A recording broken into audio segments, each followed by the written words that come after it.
Okay, let us dive into energy citizenship. Yes, energy citizenship lies at the intersection of three pillars: energy literacy, demand, and efficiency. First, energy literacy. It's the ABC of energy. Ask yourself, can you explain a 10-year-old what energy means in 1 minute? My book shows how.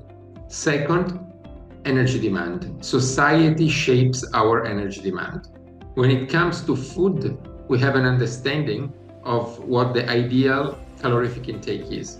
Outside that, we're sort of lost. We can gain that awareness back. My book will help on that. Third, energy efficiency. Energy efficiency is a natural, fundamental feature of nature, but most of us don't understand it anymore.